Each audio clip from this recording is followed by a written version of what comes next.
Hello friends, welcome to our channel इतिहास के पन्ने। जैसा कि आप जानते हैं, हम अपने इस चैनल में इतिहास और धर्म से जुड़ी हुई कुछ कहानियों पर बातचीत करते हैं और उनसे जुड़ी हुई रोचक जानकारी आप लोगों तक पहुंचाते हैं। ऐसे ही हमारा आज का टॉपिक ब्रह्मा जी से संबंधित है, तो आइए उसके बारे में बात करते हैं। हिंदू धर्म के दो ग्रंथों सरस्वती पुराण और मत्स्य पुराण में सृष्टि के रचयिता ब्रह्मा का अपनी ही बेटी सरस्वती से विवाह करने का प्रसंग है। इसके फलस्वरूप इस धरती के प्रथम मानव मनु का जन्म हुआ। लेकिन ब्रह्मा ने अपनी ही पुत्री से विवाह जैसा निंदनीय काम क्यों किया, तो आइए हम आपको इसके बारे में बताते हैं। सरस्वती पुराण के अनुसार सृष्टि की रचना करते समय ब्रह्मा ने सीधे अपने वीर्य से सरस्वती को जन्म दिया था।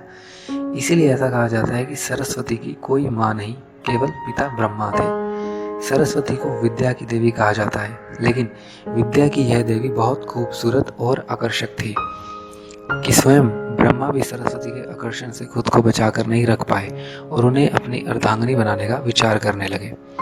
सरस्वती ने अपने पिता की इस मनोभावना को भांपकर उनसे बचने के लिए चारों दिशाओं में छिपने का प्रयत्न किया, लेकिन उनका हर प्रयत्न बेकार साबित हुआ। इसीलिए विवश होकर उन्होंने अपने पिता के साथ विवाह करना स्वीकार किया। इसके उलट मत्स्य पुराण के अनुसार ब्रह्मा के 5 सिर थे। कहा जाता है कि जब ब्रह्मा ने सृष्टि की रचना की तो वह इस समस्त ब्रह्मांड में अकेले थे। ऐसे में उन्होंने अपने मुख से सरस्वती, सांध्य, ब्राह्मी को उत्पन्न किया।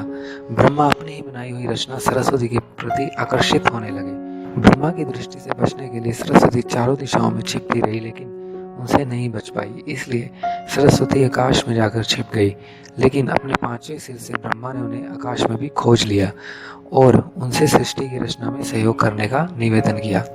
सरस्वती से विवाह करने के पश्चात सर्वप्रथम मनु का जन्म हुआ।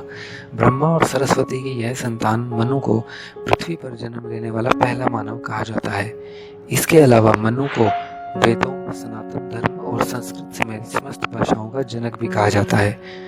तो दोस्तों, ये थी हमारी आज की जानकारी। उम्मीद करते हैं आपको पसंद आई होगी। ऐसी ही और जानकारी प्राप्त करने के लिए प्लीज़ हमारा चैनल सब्सक्राइब करें और अपने सुझाव हमें कमेंट बॉक्स में भेजें। धन्यवाद।